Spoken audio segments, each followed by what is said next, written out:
கர்த்தருடைய பரிசுத்த நாமத்தில் உங்களை வாழ்த்துகிறேன். மீண்டும் உங்களை சந்திப்பதில் கர்த்தருக்குள் மகிழ்ச்சி அடைகிறேன். தேவனுடைய கர்த்தர் இன்னொரு சத்தத்தை நம்மளுக்கு துணிக்க இருக்க போகிறாங்க. அது மாத்திரமல்ல, தேசத்தின் காரியங்களையும் ஒரு சில காரியங்களை அறிவிக்க இருக்கிறாங்க. எதுக்காகனா நம்ம ஜெபிக்கிறதுக்காக மட்டும்தான். தேசத்தின் காரியங்களுக்காக ஜெபிக்க ஆரம்பிக்கும் போது தேசங்களும் தேசத்துல இருக்க ஜனங்களும் பாதுகாக்கப்படுவாங்க. அதனால தயவு செய்து தேசத்தின் காரியங்களுக்காக ஜெபிக்க ஆரம்பிங்க. ஆமென். ஜெபிக்கலாம். அன்புள்ள இயேசப்பா, உமக்கு நன்றி செலுத்துகிறேன். அடி பரிசுத்த ஆவியானவரே, நன்றியோடு வரவேற்கிறோம், துதிக்கிறோம். அடியே இந்த இடத்துல அப்பிரயோஜனமானோம்லப்பா. அப்பா, அந்த இடத்துல பேச போகிற உடைய சத்தியங்க கேட்கிற யாருடைய இருதயத்துக்கும் ஏற்ற மண்ணாவா இருக்க போகிறதுக்காக நன்றி. அதை பிடித்து நடக்கக்கூடிய கிருபைகளை எங்க ஒவ்வொருவருக்கும் தந்தருளும்படியாக ஜெபிக்கிறேன். அப்பா, நீங்க அசைவாட போகிறீங்க, அதற்காக நன்றி. எல்லா கனமும் ஜீவனுள்ள தகப்பன் ஒருவருக்கு மீட்பர் இயேசு கிறிஸ்துவின் ஜீவனுள்ள தகப்பனே, ஆமென். மீஞ்சூர் பகுதியில பாத்தீங்கன்னா விபரீதம் என்று இந்த இணக்கை கத்து முன்னறிப்பு கொடுத்திருக்காங்க. The Lord God says that there will be a tragedy in Minjur area. Kathmandu பகுதியில பாத்தீங்கன்னா வெள்ளங்கள் மற்றும் நிலநடுக்கம், அது மாத்திரமல்ல எண்ணெய் கசிவு நிமித்தம் சேதங்கள் என்று இந்த இணக்கை கத்து முன்னறிப்பு கொடுத்திருக்காங்க. The Lord God says that there will be floods, earthquakes and damages due to oil spills in the Kathmandu area. குஞ்சப்பனை பகுதியில பாத்தீங்கன்னா நடுநிலை பள்ளிகளில் விபரீதம் என்று இணக்கை கத்து முன்னறிப்பு கொடுத்திருக்காங்க. The Lord God says that there will be a tragedy in Kunjapanai Middle School. Nagpur பகுதியில நிலநடுக்கம் உண்டாகும் நாட்கள் வருகிறதுன்னு சொல்லி இந்த இணக்கை கத்து முன்னறிப்பு கொடுத்திருக்காங்க. The Lord God says that there will be an earthquake in the Nagpur region. Thailand பகுதியில பாத்தீங்கன்னா துப்பாக்கி சூடு மற்றும் கலவரம் உண்டாகும் நாட்கள் வருகிறதுன்னு சொல்லி இந்த இணக்கத்தை முன்னறிப்பு கொடுத்திருக்காங்க. The Lord God says that there will be gunshots and riots in Thailand. கால்பந்து வீராங்கனைகள் மத்தியில் விபரீதம் என்று இந்த இணக்கை கத்து முன்னறிப்பு கொடுத்திருக்காங்க. The Lord God says that there will be tragedy among the football players. Assam பகுதியில நிலநடுக்கம் மற்றும் நிலச்சரிவு, அது மாத்திரமல்ல வெள்ளம் உண்டாகும் நாட்கள் வருகிறதுன்னு சொல்லி இணக்கை கத்து முன்னறிப்பு கொடுத்திருக்காங்க. The Lord God says that there will be earthquakes, flood and landslides in Assam. அவாரா பகுதியில் நில அதிர்வு உண்டாகும் நாட்கள் வருகிறது, அது மாத்திரமல்ல அந்த பகுதியில ட்ரெயின் விபத்து உண்டாகும் என்று இணக்கை கத்து முன்னறிப்பு கொடுத்திருக்காங்க. The Lord God says that there will be an earthquake and train accident in the Avara area. Dharavi பகுதியில நிலநடுக்கம் உண்டாகும் என்று இணக்கை கத்து முன்னறிப்பு கொடுத்திருக்காங்க. The Lord God says that there will be an earthquake in the Dharavi area. Sulur பகுதியில விபத்து மற்றும் விபரீதம் என்று இந்த இணக்கை கத்து முன்னறிப்பு கொடுத்திருக்காங்க. The Lord God says that there will be an accident and tragedy in the area of Sulur. சாரா டக்கர் விடுதியில் விபரீதம் என்று இணக்கை கத்து முன்னறிப்பு கொடுத்திருக்காங்க. The Lord God says that there will be tragedy in the Sarah Tucker hostel. Hong Kong பகுதியில் புதிய வகை வைரஸ்கள் தோன்றும் நாட்கள் வருகிறது என்று இணக்கை கத்து முன்னறிப்பு கொடுத்திருக்காங்க. The Lord God says that a new type of virus will appear in the Hong Kong area. நைனாபத்து பகுதியில் பாத்தீங்கன்னா குடிசைகளில் விபத்து மற்றும் விபரீதம் மற்றும் நெருப்பு என்று இந்த இணக்கை கத்து முன்னறிப்பு கொடுத்திருக்காங்க. The Lord God says that there will be tragedy and fires in the huts in the Nainabad area. தடாகம் ரோட்டில விபத்து என்று இந்த இணக்கை கத்து முன்னறிப்பு கொடுத்திருக்காங்க. The Lord God says that there will be an accident in the Tadagam road. Bhubaneswar பகுதியில railway ஸ்டேஷன்ல பாத்தீங்கன்னா விபரீதம் என்று இந்த இணக்கை கத்து முன்னறிப்பு கொடுத்திருக்காங்க. அது பரபரப்பான செய்தியாக மாறும் என்று இந்த இணக்கை கத்து முன்னறிப்பு கொடுத்திருக்காங்க. The Lord God says that there will be a tragedy at the railway station and it will become a sensational news in Bhubaneswar area. Karur பகுதியில பரபரப்பான செய்தி உண்டாகும் நாட்கள் வருகிறதுன்னு சொல்லி இந்த இணக்கத்தை முன்னறிப்பு கொடுத்திருக்காங்க. The Lord God says that there will be a sensational news in Karur area. கோட்டை புதூர் மற்றும் கோட்டையம் பகுதிக்காக ஜெபித்துக் கொள்ளுங்கன்னு சொல்லி இந்த இணக்கத்தை முன்னறிப்பு கொடுத்திருக்காங்க. Pray for Kottai Pudur and Kottayam, says the Lord my God. சிக்கல் பகுதிக்காக ஜெபித்துக் கொள்ளுங்க என்று இணக்கத்தை முன்னறிப்பு கொடுத்திருக்காங்க. Pray for Sikkal area, says the Lord my God. America அதை சுற்றிலும் இருக்கிற பகுதிகளில் சூறாவளி மற்றும் கடல் சீற்றம் சுனாமி போன்று இருக்கும், அது மாத்திரமல்ல மிகப்பெரிய கொந்தளிப்பாக காணப்படும் என்று இணக்கத்தை முன்னறிப்பு கொடுத்திருக்காங்க. The Lord God says that there will be a storm, tsunami and tremendous turbulence in America and its surrounding areas. Zimbabwe பகுதியில பாத்தீங்கன்னா நிலநடுக்கம் மற்றும் வெள்ளம் உண்டாகும் நாட்கள் வருகிறதுன்னு சொல்லி இந்த இணக்கத்தை முன்னறிப்பு கொடுத்திருக்காங்க. The Lord God says that there will be an earthquakes and flood in Zimbabwe area. Dubai பகுதியில பாத்தீங்கன்னா வெள்ளங்கள் புரண்டோடும் நாட்கள் வருகிறது, தத்தளிக்கும் காலங்கள் என்று இந்த இணக்கத்தை முன்னறிப்பு கொடுத்திருக்காங்க. The Lord God says that there will be a flood in the area of Dubai.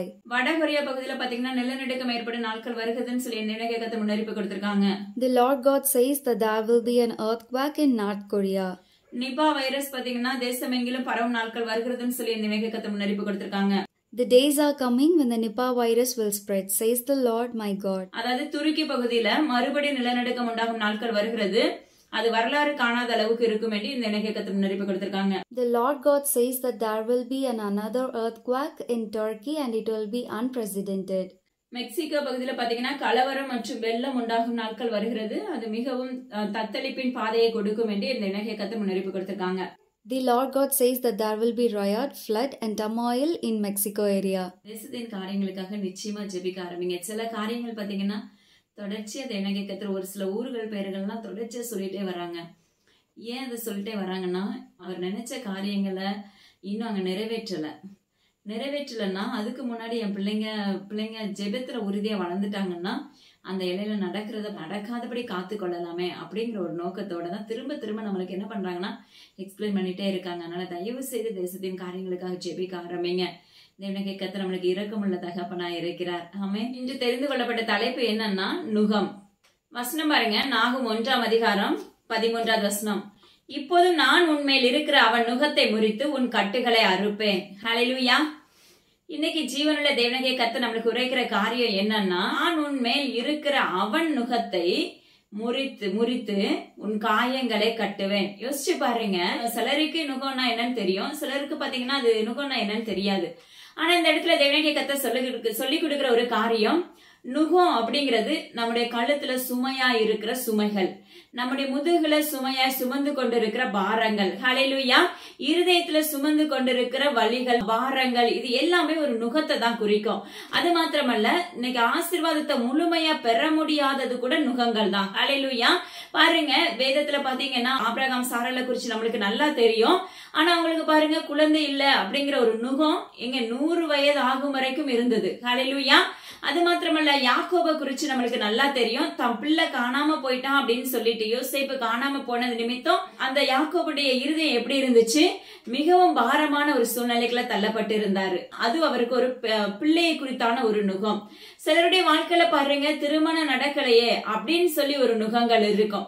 சிலருடைய வாழ்க்கையில அடன்கிற நுகத்துல நம்ம இருக்கிறவர்களா இருப்போம். சிலருடைய வாழ்க்கையில பலவீனங்கிற நுகத்துல இருக்கிறவர்களா இருப்போம்.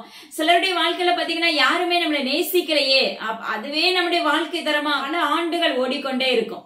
இப்படிப்பட்ட ஒவ்வொருத்தருடைய வாழ்க்கையிலும் ஒவ்வொருத்தருடைய தனிநபருடைய வாழ்க்கையிலும் ஒவ்வொரு நுகங்கள் ஆளுகை செய்து கொண்டிருக்கிறது. சிலர் வாழ்க்கையில பாத்தீங்கன்னா பிள்ளைங்களுடைய வாழ்க்கையில பாத்தீங்கன்னா படிப்புல ஜெயம் இல்லையே அப்படிங்கிற ஒரு நுகத்தை சுமந்து கொண்டு இருப்பாங்க. இப்படி ஒவ்வொருத்தருடைய வாழ்க்கையிலும் பாத்தீங்கன்னா பலவிதமான காரியத்துல ஓடிக்கொண்டிருக்கும். சிலருடைய வாழ்க்கையில ஆவிக்குரிய வாழ்க்கையில நுகத்தோடு இருப்பாங்க. அது எழும்ப முடியாதபடி செத்த சரீரமா இருக்கும், அந்த வாழ்க்கை மரித்ததா இருக்கும். ஹல்லேலூயா.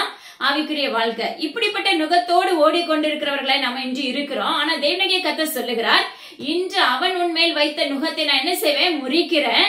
அது மாத்திரமல்ல, முறித்து உன்னுடைய கட்டுகளை நான் தேவனுடைய கர்த்தர் கட்டவிழ்க்கிறவராய் மாற்றப்படுகிறார். அதுதான் ஏற்கனவே நம்மளுக்கு வாக்கு பண்ணிருக்கார். இந்த பூமியில எதை கட்டுகிறீர்களோ அது பரலோகத்துல கட்டப்படும், இந்த பூமியில எதை கட்டவிழ்க்கிறீர்களோ அது பரலோகத்திலும் கட்டவிழ்க்கப்படும். அப்போ இந்த கட்டுகளை அவர் அறுக்கிறேன் அப்படின்னு சொன்னாலே நீங்க எப்படி ஜெபிக்கணும் அப்படின்னா, இந்த பூமியில நீங்க என்ன செய்யுங்க, இந்த வல்லமைகளை என்னோடு போராடுகிற அந்த கட்டுகளை நீங்க கட்டவிழ்த்து போடுங்க. பரலோக ராஜ்யத்துல நீங்க கட்டவிழ்ங்கப்பா. அதாவது எந்த நுகத்துல நம்ம மூடப்பட்டு இருக்கிறோமோ அந்த நுகத்தை சொல்லி நீங்க இந்த வார்த்தை இந்த வசனத்தை அறிக்கையிடும் போது தேவனுடைய கர்த்தரை கொண்டு அவருடைய வல்லமையை கொண்டு அந்த கிரியைகளை உடைத்து போடுகிறவராய் இருக்கிறார். பூமியில கட்டும் போது அது பரலோகத்துல கட்டப்படும். ஹல்லேலூயா. பூமியில நீங்க கட்டவிழ்க்கும் போது தேவனுடைய கர்த்தருடைய நாமத்தை கொண்டு பரலோகத்திலும் கட்டவிழ்க்கப்படும். ஹல்லேலூயா. அதுதான் ஜீவனுள்ள தேவனுடைய கர்த்தர் சொல்லுகிறார். இன்னைக்கு நீங்க எப்படிப்பட்ட பாடுகளுக்குள்ள இருக்கலாம், ஆனா அந்த பாடுகளுக்குள்ள இருக்கும் போது தேவனுடைய கர்த்தர் சொல்லுகிற காரியம், அந்த நுகத்தை நான் இன்னைக்கு உங்களுக்கு முறிச்சு உங்களுடைய கட்டுகளை அறுக்கிறவராய் உங்களோடு வருகிறேன். ஹல்லேலூயா. நம்மளுக்கு 18 வருடமா உள்ள ஒரு கூனி அம்மாவை நம்மளுக்கு என்ன தெரியும், வேதத்துல இருந்து நல்லா நம்மளுக்கு தெரியும் அந்த ஸ்டோரி. ஆனா பாருங்க, அந்த அம்மாவுக்கு என்ன இருந்து, எவ்வளவு வேணும் நிமிர முடியாத ஒரு கூனியா இருந்தாங்கன்னு சொல்லி வேதம் சொல்லுகிறது. அப்ப பாருங்க, ஆனா அந்த நுகத்தையே தேவனுடைய கர்த்தர் 18 வருடத்துக்கு பிற்பாடு என்ன செஞ்சாரு, ஒட்டச்சி போட ஆரம்பித்தார், அந்த கட்டுகளை அறுக்க ஆரம்பித்தார். ஹல்லேலூயா. இதுதான் சிலருடைய வாழ்க்கையில நடக்க முடியாம இருப்பாங்க. ஹல்லேலூயா. உலக பிரகாரமாவே அவங்க நடக்க முடியாம இருப்பாங்க. சிலருடைய வாழ்க்கையில மூல வளர்ச்சி குஞ்சி இருப்பாங்க. ஆனா கர்த்தர் சொல்லுகிறார், அவர்களுடைய ஏற்ற வேலை வரும், அந்தந்த வேலையில நான் அவர்களுடைய நுகங்களை முறித்து போடுவேன். ஹல்லேலூயா. அப்பமாக்கு ஸ்தோத்திரம். இன்னைக்கு பாத்தீங்கன்னா கட்டுகள் அப்படின்னாலே நிறைய பேருடைய வாழ்க்கையில அதெல்லாம் பொய்யான ஒரு காரியம் அப்படின்னு சொல்லி இன்னைக்கு நிறைய பேர் பேசுகிறவர்களா இருக்கிறோம். ஹல்லேலூயா. ஆனா வேதம் சொல்லுகிறது, சத்ருடைய நுகத்தை நான் உனக்கு, அவன் எதுலலாம் உன்னை கட்டி வச்சிருக்கானோ, எந்தெந்த காரியத்துல நன்மை பெற முடியாதபடி, முழுமையான சுதந்திரத்துல ஜெயமெடுக்க முடியாதபடி அடைத்து வைத்திருக்கிற வாசல்களை தேவனாகிய கர்த்தர் கட்டவிழ்க்கிறேன் என்று வாக்கு பண்ணுகிறார். அப்படிப்பட்ட வல்லமைகளை உடைப்பதற்கு நிச்சயமாக அந்த கட்டுகள் எல்லாம் உடைப்பதற்கு ஜெபம் அவசியமான ஒன்று. அதுக்கு நம்ம என்னன்னா, உடனே ஒரு ஊழியர்கள் தேவை. நிச்சயமா அந்த ஸ்டார்டிங் ஸ்டேஜ்ல நம்மளுக்கு ஒரு ஊழியர்கள் தேவையாக தான் இருக்கும். ஹல்லேலூயா. ஏன்னா என்னுடைய வாழ்க்கையிலே அப்படிதான் இருந்துச்சு. ஆனா அந்த இடத்துல தேவனாகிய கர்த்தர் பாத்தீங்கன்னா அதுக்கு அடுத்து என்ன செய்வாருன்னா, அவர் அந்த கட்டுகளை நம்மளுக்குன்னு ஒரு நியமிக்கப்பட்ட ஒரு தகப்பனையோ ஒரு ஊழியரையோ கொண்டு வந்து என்ன செய்யறாரு, ஆவிக்குரிய தகப்பனை நிறுத்தி நம்மளுக்காக ஜெபிக்க வைக்கிறாங்க. ஹல்லேலூயா. அப்ப ஜெபிக்கும் போது அந்த கட்டுகள் உடைக்கப்படுகிறது. அது மாத்திரமல்ல, அதற்கு பிற்பாடு நாம என்ன செய்யறோம்னா, நாமளே முழங்கால நின்று ஜெபித்து மேற்கொள்ள பழகி கொள்ள வேண்டும். ஹல்லேலூயா. அப்பமாக்கு ஸ்தோத்திரம் டாடி. இது எப்படி இந்த நுகங்களை முறிக்க முடியும் அப்படின்னா, இந்த கட்டுகளை நாம எப்படி உடைக்க முடியும் அப்படின்னு சொன்னா, சிலருடைய வாழ்க்கையெல்லாம் பாத்தீங்கன்னா மாந்திரிகத்து நிமித்த கட்டுகளா இருப்பாங்க.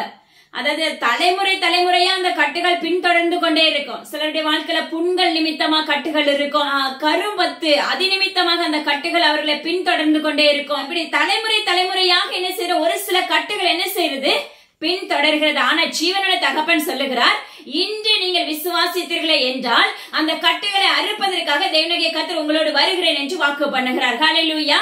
ஆனா இதுக்கு மிகவும் முக்கியமான ஒன்று, விசுவாசம் அவசியமான ஒன்று. ஹல்லேலூயா. அதனால இந்த காரியத்துல நீங்க விசுவாசத்தோடு நீங்க கேட்கும் போது, விசுவாசத்தோடு தேவ சமூகத்துல நிற்கும் போது உங்கள் மேல் போடப்பட்ட நுகங்கள் முறிக்கப்படும். அப்பமா உங்களுடைய பலவீனங்கிற நுகங்கள் முறிக்கப்பட்ட, தோல் வியாதிங்கிற நுகங்கள் முறிக்கப்படும். ஹல்லேலூயா.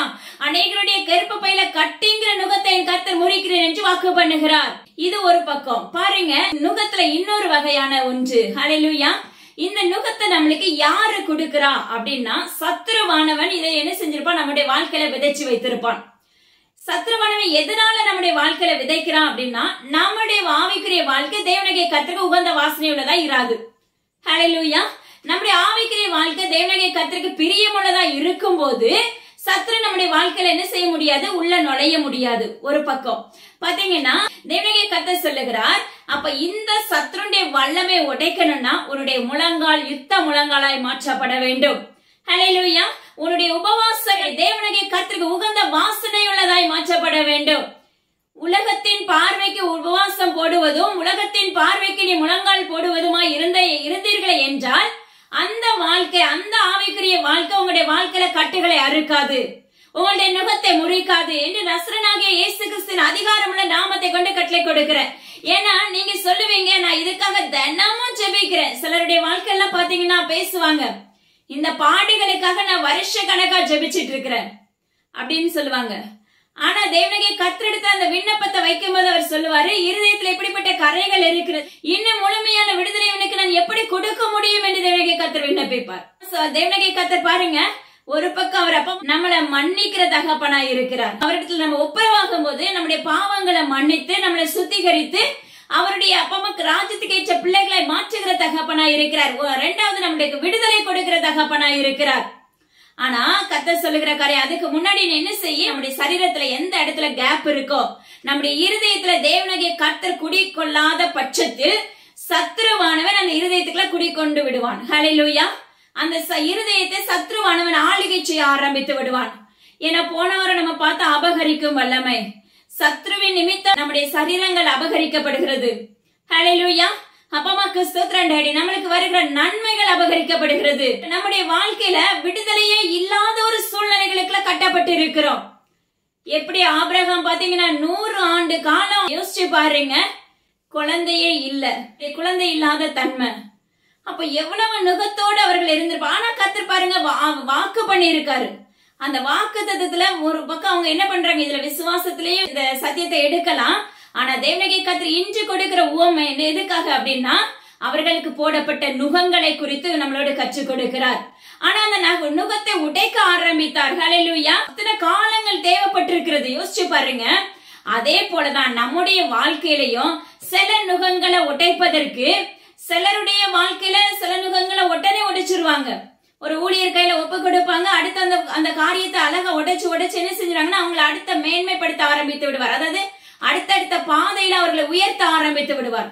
சிலருடைய வாழ்க்கையில இருக்கிற நுகங்களை பாத்தீங்கன்னா அது பல ஆண்டுகள் இருக்கும். அவர்களுக்காக நீங்க என்னதான் போராடி ஜெபித்தாலும் விடுதலையே இருக்காது. அந்த நேரத்துல விடுதலையாகமே தவிர அப்பமா கிறிஸ்துவ தேவனாகிய கர்த்தர் நியமித்த ஒரு வேலை வைத்திருப்பார். அந்த வேலை வரைக்கும் அந்த நுகங்கள் அப்ப அவர்களோடு பின்தொடர்ந்து கொண்டே இருக்கும். நீங்க நினைக்கலாம் தேவனாகிய கர்த்தர் நம்மளை விடுதலையாக்குற தகப்பன் தானே அப்படின்ட்டு. ஆனா சிலருடைய வாழ்க்கையில பாத்தீங்கன்னா அந்த நுகங்கள் இத்தனை காலங்கள் இருக்கும் அப்படின்னு சொல்லி ஏற்கனவே அங்க பதிக்கப்பட்டு இருக்கும். ஏன் அது பதிக்கப்பட்டிருக்கு அப்படின்னா, ஒரு மனிதனுக்கோ ஒரு மனுஷிக்கோ அவ்வளவு காலத்தை கொடுக்கும் போது அது வரைக்கும் என் பிள்ளை என்ன செய்வா, அந்த அவர் ராஜ்யத்துக்குள்ள வர்றதுக்கு அவ்வளோ கடினமான பாறையா இருக்கும். அதுக்கு நம்ம அவருக்குள்ள வளர்வதற்கு இவ்வளோ இடைவெளி தேவையா இருந்திருக்கும். ஹல்லேலூயா.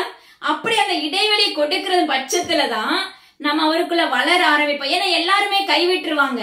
உறவுகள், மருத்துவர்கள், என்னென்ன பாடுகளுக்குள்ள இருக்கீங்களோ அந்தந்த காரியத்துல இருக்கிற நம்மளுக்கு தேவையான எல்லா சொல்யூஷனுமே மறுக்கப்பட்டு விடும். எல்லாமே அப்ப மறைக்கப்பட்டு இருக்கும். ஹல்லேலூயா. ஆனா கடைசியில என்ன செஞ்சிருவோம், ஜீவன்ல தேவனாகிய கர்த்தரை தான் நாடி வருவோம். அது அப்படி நாடி வர்றதுக்கு சிலருடைய வாழ்க்கையில பல காலங்கள் ஆகலாம். ஹல்லேலூயா. எத்தனையோ நம்ம சத்தியத்தை கேட்டாலும் நம்முடைய இருதயம் அதுக்கு ஒவ்வாது. ஹல்லேலூயா. அப்ப அப்படிப்பட்டவங்களுக்கு நீங்க என்ன ஜெபிச்சாலும் அது மேற்கொள்ளப்படாது. அந்த காலங்களும் நேரங்களும் வருகிற நாளில தேவனாகிய கர்த்தர் அந்த நுகத்தை முறித்து போட வல்லமையுள்ள தகப்பனா இருப்பார். அதுக்கு ஒரு ஊழியர்களை ஆயத்தப்படுத்தி இருப்பார். அல்லது உங்களுடைய முழங்கால்களை முடக்கி நீங்க தேவ சமூகத்துல நிற்கும் போது அந்த காரியத்தை செய்ய வல்லமையுள்ள தகப்பனா இருக்கிறார். ஹல்லேலூயா. இது சத்துருவானவன் நம்முடைய வாழ்க்கையில முழுமையான நன்மை பெற முடியாதபடி வருகிற ஆசீர்வாதங்களை பிடுங்கி வைக்கிற நுகங்கள். இன்னொரு பக்கம் பாத்தீங்கன்னா மறுபக்கம் பாருங்க, தேவனாகிய கர்த்தரும் நம்ம மேல நுகத்தை போட்டு வைத்திருப்பார். அது எப்படி அந்த நுகத்தை போட்டிருப்பாங்க அப்படின்னா, நம்ம ஆவிக்குரிய வாழ்க்கையில வளரணும் என்பதற்காக, நம்முடைய வாழ்க்கை தரங்கள் தேவனாகிய கர்த்தருக்கு உகந்த வாசனையுள்ளதாய் மாற்றப்படணும் என்பதற்காக. இதுல இன்னொரு காரியம் என்னன்னா, அவரும் என்ன செய்வாரு, ஸ்ட்ரெயிட்டா என்ன செய்ய மாட்டாங்க, நம்மளுக்கு அந்த நுகத்தை கொடுக்க மாட்டாங்க. ஏன்னா அவருடைய இருதயம் அவருடைய பிள்ளைகளுக்கு நுகத்தை கொடுக்கறதுக்கு அவருக்கு வலிக்கும். ரொம்ப கவலைப்படுகிற ஒரு தகப்பனா இருப்பார். உண்மையாவே உலக பிரகாரமான தகப்பன் கவலைப்படுவதை காட்டிலும் தேவனாகிய கர்த்தர் பல மடங்கு வேதனைப்படுகிறவராய் இருப்பார். அப்பமாக்கு அதுக்கு அளவே இருக்காது. ஏன்னா அந்த நொறுங்குண்டுதான் என்ன செய்வாரு, நம்மளுக்காக விண்ணப்பிக்கிறவராய் இருக்கிறார். அந்த நொறுங்குண்ட வேதனையோடு தான் சத்ருவின் கையில ஒப்பு கொடுக்கிறவராயும் இருப்பார். ஹல்லேலூயா. கர்த்தர் நீடிய சாந்தமும் மிகுந்த வல்லமையும் உள்ளவர். அவர்களை ஆக்கினை இல்லாமல் தப்புவிக்க மாட்டார். வேதம் என்ன சொல்லுகிறது, ஆக்கினை இல்லாமல் தப்புவிக்க மாட்டார். ஹல்லேலூயா. அது ஆவிக்குரிய வாழ்க்கையில எழும்புவதற்கு சத்ருடைய கையில ஒப்பு கொடுக்கும் போது நம்ம செஞ்ச பாவங்கள், ஹல்லேலூயா, எல்லாமே தேவனாகிய கர்த்தருடைய பார்வைக்கு வசனத்தோட அவர் மன்னிப்பை கொடுத்துதான் நம்மளுக்கு காண்பிச்சிருவாங்க, நம்மளுக்கு சொல்லி கொடுத்துருவாங்க. ஆனா அந்த வாழ்க்கையில வளரும் போது நம்ம ஆதியில செஞ்ச பாவத்துக்கான விளைவுகளை நம்ம அங்க சந்திக்க நேரிடும். ஹல்லேலூயா. அது ஸ்டார்டிங் ஸ்டேஜ்ல அதை கொடுக்க மாட்டாரு. அது போக போக நீங்க ஆவிக்குரிய வாழ்க்கையில வளர வளர வளர அந்த ஆக்கினை, அப்பமா கிறிஸ்துவ தேவனாகிய கர்த்தருக்கு பிரியமில்லாத காரியத்துக்கான ஆக்கினை இந்த உலகத்திலே என்ன செஞ்சிடறாரு. எப்படி மோசேயின் காலத்துல கண்ணுக்கு கண் பல்லுக்கு பல்லுன்னு சொல்லுவாங்களோ அதே போலதான் இந்த இடத்துல நம்ம செஞ்ச பாவத்துக்கான தண்டனை இந்த உலகத்துல இருக்கும் போதே நம்முடைய வாழ்க்கையில அதை அனுபவிச்சு விடுகிறோம். ஒண்ணு நீங்க யாருக்கு விரோதமாக பேசி இருக்கலாம், அது பாத்தீங்கன்னா அது உங்களை அந்த இடத்துல உங்களுக்கு விரோதமாக ஏதாவது ஒரு மனிதன் எழுப்பி இருப்பான். இப்படி இது ஜஸ்ட் ஒரு ஓமை. ஆனா ஒவ்வொருத்தருடைய வாழ்க்கையில ஒவ்வொரு காரியங்கள் இருக்கலாம். ஆனா பாருங்க, அந்த இடத்துல தேவனாகிய கர்த்தர் சொல்லுகிறார், ஆக்கினை இல்லாமல் நம்மள தப்பு வைக்கிற தகப்பன் அல்ல. ஹல்லேலூயா. நம்ம செஞ்ச பாவங்கள் தேவனாகிய கர்த்தருக்கு பிரியமில்லாத அருவருப்பான காரியங்களை நாம களைந்து போட்டிருப்போம் தேவனுடைய நாமத்தை கொண்டு. ஆனா அதுக்குரிய ஆக்கினை தீர்ப்பு நிச்சயமா அந்த உலகத்திலேயே உண்டு. ஹல்லேலூயா. ஆனா கர்த்தர் சொல்லுகிறார், சத்ருடைய கையில அவர் ஒப்பு கொடுக்கும் போது ஆவிக்குரிய வாழ்க்கையில எழும்புவதற்காக இந்த ஆக்கினைகளுக்குள்ள நம்ம தள்ளப்படுகிறவர்களாய் மாற்றப்பட்டு விடுகிறோம். ஹல்லேலூயா. இந்த ஆக்கினைங்கிற நுகத்துக்குள்ள நம்ம தள்ளப்படும் போது ஒரு சிலர் பாத்தீங்கன்னா உடனே அதுல இருந்து வழி விலகி போகிறவர்களா இருக்கிறார்கள். அப்படி வழி விலகி போகும்போது நம்ம ஆவிக்குரிய வாழ்க்கையில எழும்புவது மிகவும் கடினமான ஒரு காரியமாய் மாற்றப்பட்டு விடும். ஹல்லேலூயா. இன்னைக்கு தேவனாகிய கர்த்தர் நமக்கு ஆலோசனையும் கற்றுக் கொடுக்கிறாங்க. அது மாத்திரமல்ல, அநேகருடைய வாழ்க்கையில கடிந்து கொள்ளுதலையும் கொடுக்க போகிறார். அது மாத்திரமல்ல, நம்முடைய நுகங்களை தேவனாகிய கர்த்தர் இன்று உடைப்பேன் என்று வாக்கு பண்ணுகிறார். ஹல்லேலூயா. பாருங்க, சத்ருடைய கையில ஒப்பு கொடுத்த பிற்பாடு அந்த ஆக்கினைங்கிற அந்த வல்லமை என்ன செய்யறது? நம்ம அந்த பாதையில நம்ம நடக்கிறவர்களா இருக்கிறோம். அது மிகவும் கடினமாக இருக்கும். உடனே நம்ம சொல்லுவோம், அப்பா நீங்க இந்த பாவத்தை எல்லாம் மன்னிச்சுட்டேன்னு ஏற்கனவே சொல்லிட்டீங்களே, ஆனா மறுபடியும் ஏன் இந்த விளைவு எனக்கு வருது அப்படின்னு சொல்லுவோம். ஏன்னா அப்பா அம்மாக்கு நித்திய ராஜ்யத்துக்குள்ள போகும்போது நம்மளுக்கு இளைப்பாறுதல் வேண்டும். அதற்கு முன்பாக இந்த உலகத்துல நீங்க செஞ்ச ஒவ்வொருத்தருடைய பாவ காரியங்கள், ஒவ்வொருத்தருடைய அருவருப்பான காரியங்களுக்கு இந்த பூமியிலேயே என்ன செய்யணும்? ஆக்கிரமிப்பு உண்டு. ஹல்லேலூயா. அப்பமா கிறிஸ்துவர் அந்த ஆக்கினையை அவர் அகற்றுகிறவராய் நம்மளுக்கு என்ன செய்யறாரு? சத்ருடைய கையில ஒப்பு கொடுக்கிறவராய் இருக்கிறார். ஹல்லேலூயா. ஒண்ணு, சத்ரு நம்ம வாழ்க்கையை அடைச்சு வச்சிருப்போம். ஆவிக்குரிய வாழ்க்கையும் சரி, ஆசீர்வாதத்தையும் சரி என்ன செஞ்சிருவான்? அவன் அந்த எந்த நன்மை பெற முடியாதபடி பிடுங்கி வச்சிருப்பான். இன்னொன்னு, தேவனாகிய கர்த்தர் ஆவிக்குரிய வாழ்க்கையில நம்ம எழுப்பப்படுவதற்காக சத்ருடைய கையில ஒப்பு கொடுத்திருப்பார். யோபுடைய வாழ்க்கையை பாருங்க. அப்பமா கிறிஸ்துவ மிகப்பெரிய போராட்டம். ஆனா அந்த இடத்துலயும் பாத்தீங்கன்னா பாடுகளுக்கு பிற்பாடுதான் என்ன செஞ்சாரு? முன்னிலைமை காட்டிலும் பின்னிலைமை ஆசீர்வதிக்கப்பட்டதா இருந்துச்சு. ஹல்லேலூயா. யோசேப்போட வாழ்க்கையில பாருங்களேன், அந்த குழியில போட்டுருவாங்க. அதுக்கடுத்து நிறைய பாடுகளை சந்திக்க வேண்டியது வந்தது ஒரு ராஜாவா மாற்றப்படுவதற்கு. ஹல்லேலூயா. தேவனாகிய கர்த்தர் சொன்ன திட்டம் நிறைவேறணும் அப்படின்னா அதுக்கு இடையில நிறைய காரியங்கள் உண்டு. ஹல்லேலூயா. அதுக்கு இடையில நிறைய ஆக்கினை தீர்ப்பு உண்டு. நம்ம தேவ சமூகத்துல நிற்கும் போது தேவனாகிய கர்த்தர் நம்முடைய வாழ்க்கையில இருக்க நுகத்தை முறித்து நம்முடைய வாழ்க்கையில இருக்க கட்டுகளை அறுத்து போடுகிறேன் என்று வாக்கு பண்ணுகிறவராய் இருக்கிறார். ஹல்லேலூயா. அதனால ஜீவனுள்ள தேவனாகிய கர்த்தர் இன்று நம்மளுக்கு உரைக்கிற காரியம், ஒரு ஆசீர்வாதத்தை பெறுவதற்கு முன்பாக அநேகருடைய வாழ்க்கையில பாத்தீங்கன்னா இந்த நுகங்கள் இருக்கும். ஹல்லேலூயா.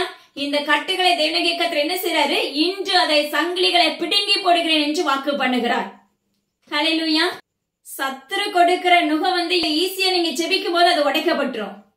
ஆனா அடுத்த இதுல இருக்கு பாருங்க, ஆவிக்குரிய வாழ்க்கையில இருக்க நுகம் உடைக்கப்படுறது மிகவும் கடினமான பாறையாக இருக்கும். ஏன்னா அந்த இடத்துல நம்ம சோர்ந்து போயிருவோம், விழுந்து போயிருவோம். திரும்பி எழும்புறது மிகவும் கடினமான பாதையா இருக்கும். அப்பமா இது நிமித்தம் என்ன செய்ய முடியறதுல முழுமையான ஆசீர்வாதத்தை நம்மளால பெற முடியாது. அந்த அம்மா கூனியா இருந்தாங்க. எவ்வளவேனும் நிமிர முடியாதபடியான ஒரு கூனி. ஆனா அப்படிப்பட்ட அந்த கூனியவே தேவனாகிய கர்த்தர் நிமிர பண்ணினாரே என்றால், இன்று உங்களுடைய என்னுடைய வாழ்க்கையில இருக்க நுகங்களை அவர் முறித்து போட வல்லமையுள்ள தகப்பன். நம்முடைய கட்டுகளை அகற்றி போட்டுட்டு அவர் காயங்களை கட்டுகிறவராய் இருக்கிறார். நம்முடைய இருதயத்துல இருக்க வேதனைகள் நுகத்தை அவர் அப்ப முறித்து போட்டுட்டு அவருடைய அன்புக்குள்ள நம்மளை வழிநடத்துகிற தகப்பனாய் இருக்கிறார். அவருடைய ஆலோசனையின்படி நடக்கிற பிள்ளைகளை நம்ம மாற்றப்படும் போது தேவனாகிய கர்த்தர் நம்முடைய வாழ்க்கையில உயர்ந்த அங்கீகாரத்தை கொடுக்கிறவராய் இருக்கிறார். ஹல்லேலூயா. பாருங்க, தேவனாகிய கர்த்தர் இதுல இன்னொரு ஆலோசனை நம்மளுக்கு கற்றுக் கொடுக்கிறார். பாருங்க, ஆபிரகாம் பாத்தீங்கன்னா, அதாவது 100 வயதுல அந்த ஈசாக்க கொடுத்த உடனே அவங்க எப்படி இருப்பாங்க? மிகப்பெரிய சந்தோஷத்துக்குள்ள வளர ஆரம்பிச்சிருப்பாங்க. ஆனா கர்த்தர் சொல்லுகிறார், என்ன செய்யறாரு? நீ இவனை கொண்டு எனக்கு என்ன செய்? பலியிடு அப்படின்னு சொல்றாரு. இது எப்படின்னா, ஒரு நன்மையை நம்மளுக்கு கொடுத்துட்டு நம்மள சோதித்து பார்க்கிற தன்மைகள். ஹல்லேலூயா. நம்முடைய வாழ்க்கையில இத்தனை காலம் கழிச்சு எல்லாம் கருப்பம் செத்து போச்சு, ஸ்திரீகளுக்குள்ள வழிபாடு நின்று போயிடுச்சு, இப்படி எல்லாமே செயல் இழந்த பிற்பாடு அப்படிப்பட்ட ஒரு ஈசாக்கு ஒரு குமாரனை தேவனாகிய கர்த்தர் வாக்குத்தத்தம் பண்ணின குமாரனை கொடுக்க ஆரம்பிக்கிறார். அந்த ஆபிரகாம் லாஸ்ட் வரைக்கும் ஏசப்பா சொன்ன வார்த்தைக்கு கீழ்ப்படிஞ்சு போனா அந்த இடத்துல தேவனாகிய கர்த்தர் அந்த ஆபிரகாமுக்கு கொடுக்கிற பரீட்சையை பாருங்க. அந்த பரீட்சையில ஆபிரகாம் தேர்ச்சி பெறுகிறவனா இருக்கிறானா என்று தேவனாகிய கர்த்தர் ஆராய்ந்து பார்க்கிறார். அதே போல தன் பிள்ளைய பலியிடுற வரைக்கும் பாத்தீங்கன்னா ஏசப்பா கொடுத்தது சொல்லிட்டாரு, நான் திரும்பி அந்த காரியத்தை நான் செய்ய போறேன்னு சொல்லிட்டு போகும்போது தேவனாகிய கர்த்தர் அந்த காரியத்தை பார்த்து அப்பமா கிறிஸ்துவர் இவன் உண்மையுள்ளவன் என்று தேவனாகிய கர்த்தர் அறிந்திருந்தார். அதே போலதான் நம்முடைய வாழ்க்கையில உண்மையுள்ள பிள்ளைகளா நம்ம மாற்றப்பட வேண்டும் என்று தேவனாகிய கர்த்தர் விண்ணப்பிக்கிறார். அவருடைய நன்மை மாத்திரம் பெறுவதை காட்டில் அவருக்கு பின்னாக அப்பமாக்கு இறுதி நாட்கள் வரைக்கும் நம்ம அவருடைய வருகை வரைக்கும் அவருக்கு பின்னாக நடக்கிற பிள்ளைகளா நம்ம மாற்றப்பட வேண்டும் என்று தேவனாகிய கர்த்தர் விரும்புகிறார். இன்னைக்கு நம்மளுடைய வாழ்க்கையில எப்படி இருக்கிறோம்னா, நன்மை பெற்றுட்டா போதும், அதுதான் நம்முடைய வாழ்க்கை அப்படின்னு நம்ம நினைக்கிறவர்களா இருக்கிறோம். அது அல்ல. தேவனாகிய கர்த்தர் ஒரு மனிதனை தெரிந்தெடுத்துட்டாலே அவர் நன்மையினால நிரப்புகிற தகப்பன் தான். அவர் உங்களை ஆசீர்வதிக்க மாட்டேன்னு சொல்லுகிற தகப்பனே கிடையாது. ஹல்லேலூயா. இல்ல என் பிள்ளைங்க தரித்திரத்துலதான் இருக்கணும் அப்படின்னு சொல்லி விரும்புகிற தகப்பன் அல்ல. ஏன்னா நம்ம அப்பா ஐஸ்வர்ய சமணர். ஹல்லேலூயா. அவர் நம்மள என்ன செய்யறாருன்னா உலக பிரகாரமான எல்லா ஆசீர்வாதத்திலும் நிரப்புகிற தகப்பனா இருக்கிறார். ஆனா நம்ம என்ன செய்யறோம், அந்த ஆசீர்வாதம் கிடைச்சா போதும், அதுக்கு அடுத்து நம்ம என்ன செஞ்சிடும், அவருடைய வாழ்க்கையை விட்டு வழி விலகுகிறவர்களாய் மாற்றப்பட்டு விடுகிறோம். ஹல்லேலூயா. அதுக்கு பிற்பாடு தேவனாகிய கர்த்தருடைய சத்தம் அவர்களுடைய வாழ்க்கையில கசப்பாக இருக்கிறது. தேவனாகிய கர்த்தர் சொல்லுகிறார், பாருங்க அந்த இடத்துல ஆபிரகாமுக்கு வச்ச டெஸ்ட் பாருங்க.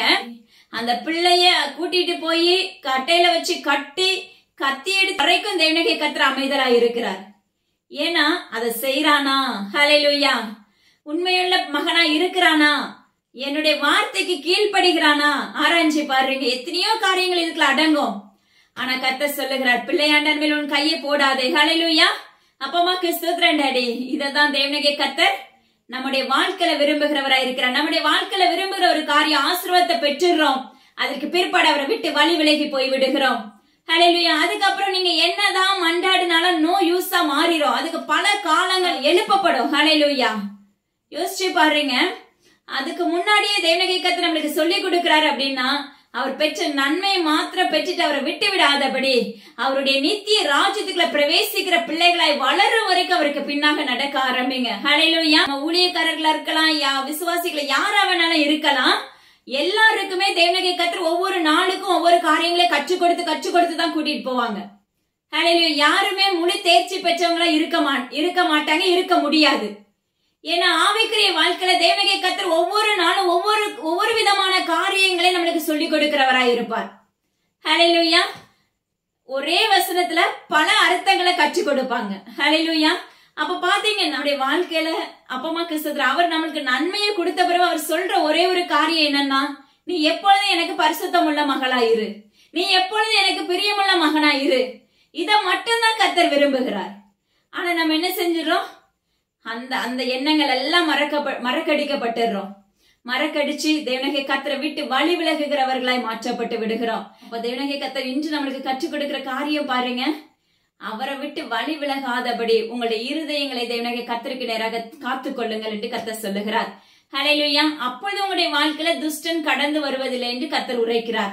அது மாத்திரமல்ல, நீங்கள் உங்களுடைய வாழ்க்கையே ஆவிக்குரிய வாழ்க்கையை தேவனாகிய கர்த்தருக்கு நேராக ஒப்பு கொடுக்க ஆரம்பிக்கும் போது ஜீவனுள்ள தகப்பன் சொல்லுகிற காரியம், சத்துரு உங்க மேல போடப்பட்ட நுகத்தை நான் முறித்து அப்ப உங்களுடைய கட்டுகளை அறுக்கிறேன் என்று கர்த்தர் வாக்கு பண்ணுகிறார். ஹல்லேலூயா. அவர் நம்முடைய கட்டுகளை அறுக்கிறவராய், நம்முடைய கட்டுகளை உடைச்சாதான் நம்முடைய வாழ்க்கையில ஜெயம் எடுக்க முடியும். அதாவது கிறிஸ்தவ பிள்ளைங்களுக்கே கட்டுகள்னா இது பொய்யான ஒரு சத்தியம்னு சொல்லி நம்ம யோசிக்கிறவர்களா இருக்கிறோம் அநேகம் பேர். ஆனா வேதம் சொல்லுகிறது, கர்த்தர் ரொம்ப தெளிவா அந்த இடத்துல பேசுகிறார் பாருங்களேன். நான் உண்மையில் இருக்கிற அவன் நுகத்தை முறித்து உன் கட்டுகளை அறுக்கிறேன். ஹல்லேலூயா. அப்ப பாருங்க, அப்பமா கிறிஸ்தோத்திரம் டாடி. நம்முடைய வாழ்க்கையில கட்டுகளை அறுக்கப்படணும்னா ஃபர்ஸ்ட் தேவனாகிய கர்த்தர் வேணும். அதுக்கு உண்மையாய் நிற்கிற திறப்புல நிற்கிற ஒரு ஊழியக்காரியோ உங்களுக்கு வேணும். அதற்கு பிற்பாடு நீங்க வளர ஆரம்பிக்கும் போது தேவனாகிய கர்த்தர் உங்களை பாலூன்ற வைத்து விடுவார். அதற்கு பிற்பாடு நீங்களே அந்த கட்டுகளை உடைக்க ஆரம்பித்து விடுவீர்கள் தேவனுடைய நாமத்தை கொண்டு. ஹல்லேலூயா. சிலருடைய வாழ்க்கையெல்லாம் பாத்தீங்கன்னா தேவனாகிய கர்த்தர் ஆவிக்குரிய வாழ்க்கையில அவங்க கண்கள் திறக்கப்படுகிற வரைக்கும், திறக்கப்பட்ட பிற்பாடு எனக்கு எல்லா கிருபைகளும் கிடைச்சிருச்சு அப்படின்னு சொல்லி என்ன பண்றாங்க, தேவனை விட்டு கொஞ்சம் வழி விலகிறவர்களாய் மாற்றப்படுகிறாங்க. ஆனா அது வாழ்க்கை அல்ல. கர்த்தர் சொல்லுற அது உங்களுக்கு ஸ்டார்டிங் ஸ்டேஜ் தான். அதுக்கப்புறம் இருக்கு பாத்தீங்களா, இன்னும் அதுக்கு அடுத்தடுத்த ஆழங்களை நம்ம கற்றுக்கொள்ள பழகி கொள்ள வேண்டும். அதனால உங்களுடைய வாழ்க்கையில நீங்க யாராவது அப்படி இருந்தீர்களே என்றால் தேவ சமூகத்துல உங்களை மறுபடியும் ஒப்பு கொடுத்து அடுத்த காரியத்துக்கு நேராக நீங்க உங்களை ஆயத்தப்படுத்துங்க என்று கர்த்தர் சொல்லுகிறார். பாருங்க, இந்த காரியத்துல எல்லாம் நம்ம நன்மை பெறணும் அப்படின்னா நம்முடைய நுகம் ஒட்டைக்கு முறிக்கப்படணும், நம்முடைய கட்டுகள் அறுக்கப்படணும், அவருடைய ஆக்கினை தீர்ப்பு நம்ம மேல விழக்கூடாது அப்படின்னா வேதம் சொல்லுகிறது. பிலிப்பியர் 4 அதிகாரத்தை எடுத்து பாருங்க. கடைசியாக சகோதரரே, உண்மையுள்ளவைகள் எவைகளோ, ஒழுக்கம் உள்ளவைகள் எவைகளோ, நீதி உள்ளவைகள் எவைகளோ, கற்புள்ளவைகள் எவைகளோ, அன்புள்ளவைகள் எவைகளோ, நற்கீர்த்தி உள்ளவைகள் எவைகளோ, புண்ணியம் எதுவோ, புகழ் எதுவோ, அவைகளையே சிந்தித்துக் கொண்டிருங்கள். ஹல்லேலூயா. வேதம் சொல்லுகிறது பாத்தீங்கன்னா பிலிப்பியர் 4 அதிகாரத்துல அந்த வசனம் இருக்குது. தேவனுக்கு பிரியமான பாதையில நடக்கும் போது இந்த வார்த்தைகளை, இந்த வசனத்தை நம்ம உட்கொண்டு இந்த வசனத்தின்படி நம்முடைய வாழ்க்கை தரங்களை மாற்றும் போது தேவனாகிய கர்த்தர் அப்பமா அவருக்குள்ள நம்ம அன்பு செலுத்த ஆரம்பிக்கும் போது, அதாவது எதெல்லாம் தேவனுக்கு பிரியம் இல்லையோ அதெல்லாம் அகற்றிட்டு நம்ம பிரியமுள்ள பிள்ளைகளாய் மாற்றப்படணும்னா பிலிப்பியர் 4 சொன்ன வண்ணமாக இந்த வார்த்தைகளை நீங்க உங்க மனதில வைத்து ஜெபிக்க ஆரம்பிக்கும் போது தேவனாகிய கர்த்தர் உங்க சிந்தைகளை மாற்றுகிறவராயும் உங்களுடைய இருதயங்களை மாற்றுகிறவராயும் அவருக்கு நீங்க முதலிடம் கொடுக்கிற பிள்ளைகளாயும் அவருடைய சாயலாய் நீங்க மாற்றப்படுகிற பிள்ளைகளாயும் இருக்கும் பட்சத்துல சத்ருவானவன் உங்களை மேற்கொள்ள முடியாது. ஹல்லேலூயா. உங்க மேல இந்த நுகங்கள் சாயாது. ஹல்லேலூயா. தேவனாகிய கர்த்தருடைய ஆக்கினை தீர்ப்பு நம்ம மேல விழாது. ஹல்லேலூயா. ஏன்னா நம்ம யார் பின்னாடி போகிறோம்? உயிருள்ள ஜீவனுள்ள தகப்பன் பின்னாடியே அவருக்கு பிரியமான பாதையிலே நம்ம நடந்து கொண்டு போகிறோம். அவருக்கு பிரியமுள்ள பாதையில நம்ம நடந்து கொண்டு போகும்போது அவர் நம்மளை கடிந்து கொள்ளுகிற தகப்பன் அல்ல, அவர் நம்மளை நேசிக்கிற தகப்பனா இருக்கிறார். அவர் உங்களுக்கு வழிகாட்டுகிற தகப்பனா இருக்கிறார். எது சரி எது தவறுங்கிறத சுட்டி காண்பிக்கிற தகப்பனா இருக்கிறார். எது உனக்கு வேணும் எது உனக்கு வேண்டாங்கிறத சொல்லிக் கொடுக்கிற தகப்பனா இருக்கிறார். எனது அருமையான ஜனமே, ஜீவனுள்ள தேவனாகிய கர்த்தர் விரும்புகிற ஒரு காரியம், வசனத்தின்படி நீங்க உங்களை சுத்திகரிக்க வேண்டும் என்று தேவனாகிய கர்த்தர் விண்ணப்பிக்கிறார். இந்த வார்த்தைகளின்படி உங்களுடைய இருதயங்கள் செயல்படும் பட்சத்துல நான் உங்களோடு இருந்து முழுமையான ஜெயத்தை நீங்கள் காண முடியும், காண்பீர்கள் என்று கர்த்தர் உரைக்கிறார். ஹல்லேலூயா. அது மாத்திரமல்ல, இன்று தேவனாகிய கர்த்தர் சத்துருடைய நுகத்தை நம்மளுக்கு முறித்து போடுகிறவராயும் அப்பமா கிறிஸ்தவ அவருடைய ஆக்கினை தீர்ப்பு நம்ம மேல விழாதபடி அவர் நம்மளை காத்து கொள்ளுகிறவராயும் நம்முடைய வாழ்க்கையில என்ன பண்ண போறாங்களாமா? ஜெயத்தை கொடுக்கிறவர்களா இருக்கிறாங்க. அது மாத்திரமல்ல, நீங்க ஆவிக்குரிய வாழ்க்கையில எழுப்பப்பட்ட பிற்பாடு இந்த வசனத்தின்படி நம்ம அவருக்கு பின்னாக நடக்கும் போது பூமியின் கடையாந்திர முனை மட்டும் உனக்கு முன்பாக போராடுகிற யுத்தங்களை அவர் முறிக்கிறவராய் இருக்கிறேன் என்று வாக்கு பண்ணுகிறார். வேதத்துல எல்லா பெரிய பெரிய வேதத்துல நம்ம படிச்சோம்னா ஒவ்வொரு கேட்டகரியில இருக்கிறவங்களும் பாடுகளை சந்திச்சுதான் அடுத்த லெவலுக்கு வருவாங்க, அந்த ஆசீர்வாதத்தை முழுமையா பெறுவாங்க. அப்போ அதனால நம்முடைய வாழ்க்கையில ஆவிக்குரிய வாழ்க்கையில வளரணும் அப்படின்னு நம்ம நினைக்கிற யாரா இருந்தாலும் சரி, பாடுகளை கண்டோம், சோர்வுகளை கண்டோம், குடும்பத்துக்குள்ள இருக்க பிரச்சனைகளை கண்டோம், அது மாத்திரமல்ல அப்பமா கிறிஸ்தவ பலவீனத்தை கண்டும் கடன்கிற பாரத்தை கண்டு என்ன செய்யாதீங்க? அஞ்சாதீங்க. இது எல்லாத்தையும் தேவ சமூகத்துல ஒப்பு கொடுத்துட்டு அப்பா அந்த பூமியில அதை என்ன செய்யுங்க? அதை கட்டி நிர்மலமாக்கி வான மண்டலத்துல அதை கட்டுகிறவர்களாய் மாற்றப்படுங்க என்று தேவனாகிய கர்த்தர் விண்ணப்பிக்கிறார். ஜீவனுள்ள நாளளவும் நன்மையும் கிருபையும் உங்களை தொடரணும், நம்மளை தொடரணும் அப்படின்னா நம்முடைய வாழ்க்கையில உயிருள்ள ஜீவனுள்ள தேவனாகிய கர்த்தர் வேணும். அவருடைய கட்டளைகளுக்கு கீழ்ப்படுகிற பிள்ளைகளாய் நம்ம மாற்றப்பட வேண்டும். அவருடைய ராஜ்யத்துக்குள்ள பிரவேசிக்கிற பிள்ளைகளாய் நம்ம மாற்றப்பட வேண்டும். அவருக்கு பிரியமுள்ள வாசனை உள்ள பிள்ளைகளாய் நம்ம மாற்றப்பட வேண்டும். ஹல்லேலூயா என்று என் தேவனாகிய கர்த்தர் விண்ணப்பிக்கிறார். இதனுடைய தொடர்ச்சி தேவனாகிய கர்த்தர் மறுமுறை நம்மளுக்கு சொல்லிக் கொடுப்பாங்கன்னு சொல்லி கர்த்தர்களை விசுவாசிக்கிறேன். ஹல்லேலூயா. ஜெபிக்கலாம். அன்புள்ள இயேசப்பா, உமக்கு நன்றி செலுத்துகிறேன். டாடி, பரிசுத்த ஆவியானவரே நன்றியோடு வரவேற்கிறேன். அன்புள்ள இயேசப்பா, இவ்வளவு நேரம் நீங்க அசைவாடுனீங்க, அதற்காக நன்றி. இந்த இன்னைக்கு யார் யாரெல்லாம் நுகத்தோடு போராடி கொண்டிருக்கிறார்களோ அப்பா, மருத்துவமனையில இருக்கிறவர்களா இருக்கட்டும், யார் யாரெல்லாம் என்னென்ன இல்ல கணவனால கைவிடப்பட்டவங்க, அப்பமா கிறிஸ்துவ பிள்ளைகள் நிமித்த கைவிடப்பட்டவங்க, இப்படி யார் யாரெல்லாம் நுகத்தோடு பாரத்தோடு சுமந்து கொண்டு இருக்கிறார்களோ அந்த நுகத்தை என் ஜீவன்ல தேவனாகிய கர்த்தர் உடைக்கிறேன் என்று வாக்கு பண்ணுகிறார். அவர்களுடைய கட்டுகளை அறுக்கிறேன் என்று வாக்கு பண்ணுகிறார். உங்களுடைய வாழ்க்கையில இருக்க நுகங்கள் முறிந்தது, சத்ரு போட்டு வைத்திருந்த அப்பா கண்ணிகள் தெறிக்கப்பட்டது என்று கர்த்தர் சொல்லுகிறார். அப்பமா கிறிஸ்தோத்திரன் டாடி, ஜெபிக்க முடியாதபடி போய் போராடுகிற நுகத்தை தேவனாகிய கர்த்தர் என்று நல்ல உடைக்கிற கட்டவிழ்க்கிறேன் என்று வாக்கு பண்ணுகிறேன். அதற்காக உமக்கு நன்றி ஏசப்பா. கேட்கிற யாருடைய இருதயங்களும் திறக்கப்பட்டதுக்காக ஸ்தோத்திரம். அடி இந்த இடத்துல ஒன்றுல முற்றிலுங்க கருத்தை தாழ்த்தி தந்தருகிறேன் ஏசப்பா. துதிகன மகிமை எல்லாம் பரம தகப்பன் ஒருவருக்கே. இந்த உபதேசம் முழுக்க முழுக்க உம்முடையதா இருந்ததுக்காக நன்றி. மீட்பர் இயேசு கிறிஸ்துவின் ஜீவனுள்ள தகப்பனே, ஆமென். கேட்ட மாத்திரத்துல விட்டு விடாதீங்க. கண்டிப்பா மற்றவங்களுக்கு ஷேர் பண்ணுங்க. அது மாத்திரமல்ல, இயேசுவின் ஊழியங்களுக்காக என்னுடைய குடும்பங்களுக்காக தொடர்ந்து செபித்துக் கொள்ளுங்க. தேசத்தின் காரியங்களுக்காக செபிக்க மறந்துடாதீங்க. அது மாத்திரமல்ல, அப்பா அம்மாக்கு ஸ்தோத்திரம் டாடி. குடும்ப ஜெபம் நம்முடைய வாழ்க்கையில அவசியமான ஒன்று. அந்த காரியத்தை தொடர்ச்சியா உங்களுடைய வாழ்க்கையில செய்ய ஆரம்பிங்க. துதியின் முழக்கங்கள் உங்க வீட்டுக்குள்ள எடுக்க ஆரம்பிங்க. தேவனாகிய கர்த்தர் உங்க வல்லமையினால் நிரப்பத்தக்க வல்லமையுள்ள தகப்பனாய் இருக்கிறார். ஹல்லேலூயா. ஆமென். Thank you. God bless you.